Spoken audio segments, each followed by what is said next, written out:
12 তারিখের জন্য প্রস্তুত? আমরা জয়যুক্ত হব ইনশাআল্লাহ।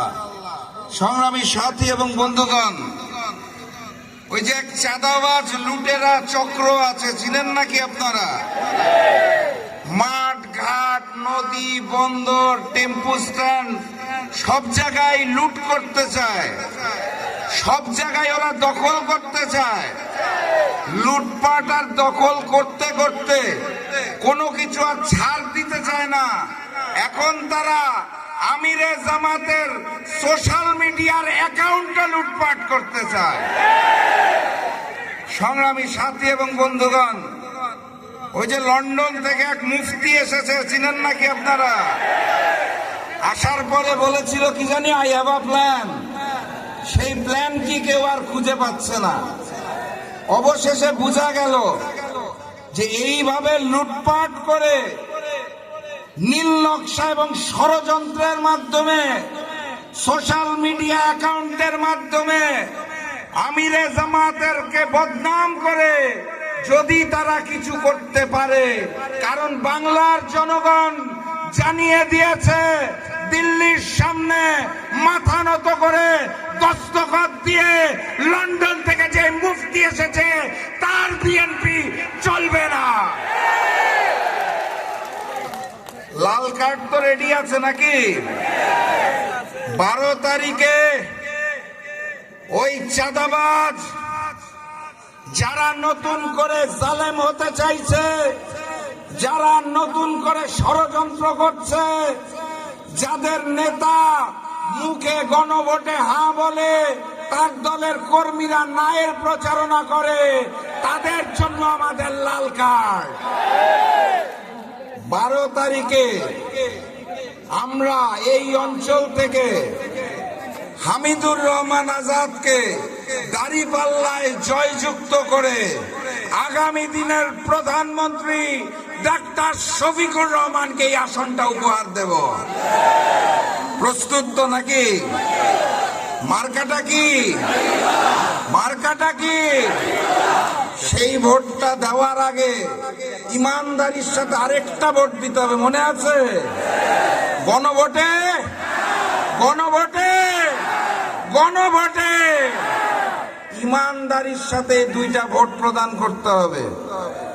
আমি স্পষ্ট ভাষায় জানিয়ে যেতে চাই, 11 তারিখ রাত থেকে এই অঞ্চলের ছাত্র যুব যারা রয়েছেন ভোট কেন্দ্র পাহারা দিবেন। ফলাফল ঘোষণার আগ পর্যন্ত ভোট কেন্দ্রের ত্রিসীমানা ছাড়বেন না। এই নতুন জালেম পুরাতন জালেমের মতোই ভোট কেন্দ্র দখল করে লুটপাট করে ফলাফল পরিবর্তন করতে চায়। আমরা কি সেটা হতে দেব? তিতুমিরের বাঁশের কেল্লার মতো প্রয়োজনে হাতে একটা করে বাঁশ রাখবেন, ফলাফল ঘোষণার আগ পর্যন্ত মাঠ ছাড়বেন না। সংগ্রামী সাথী এবং বন্ধুগণ, এই এলাকার যে সন্তান হামিদুর রহমান আজাদ, ওনাকে নিয়ে কি নতুন করে কিছু বলা লাগবে? উচ্চ শিক্ষিত মানুষ, ভালো মানুষ, সাবেক সফল এমপি।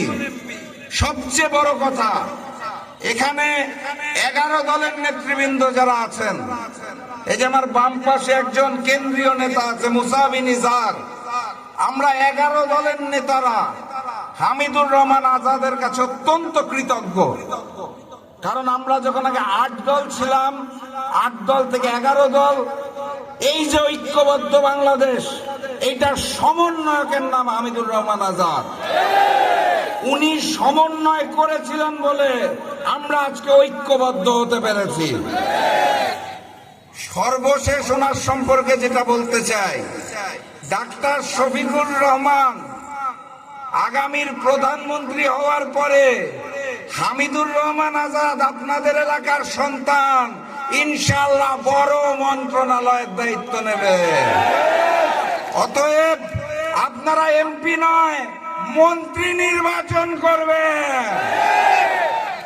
আমি বক্তব্য দীর্ঘায়িত করব না, শুধু আপনাদেরকে বলে যেতে চাই, ওই আকাশে কালো মেঘ যারা সৃষ্টি করতে যাচ্ছে, ভারতের অনুমতি নিয়ে যারা নতুন করে বাংলাদেশে রাজনীতি করতে যাচ্ছে, তাদেরকে স্পষ্ট ভাষায় জানিয়ে দিবেন, বাংলার মাটিতে ভারতীয় আধিপত্যবাদ আর চলবে না।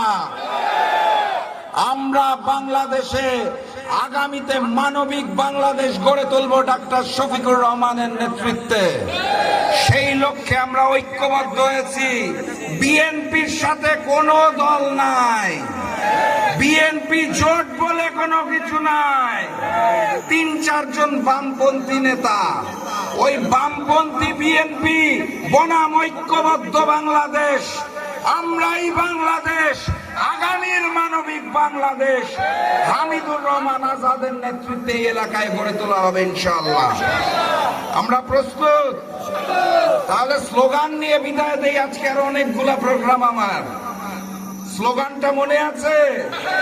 ওই যেই স্লোগান শুনে পুরাতন জালেম আওয়ামী লীগের বুক কাঁপত, যেই স্লোগান শুনে নতুন জালেম বিএনপির বুক কাঁপে, যেই স্লোগান শুনলে ভারতের বুক কাঁপে, সেই স্লোগানটা মনে আছে? নারায়ে তাকবীর।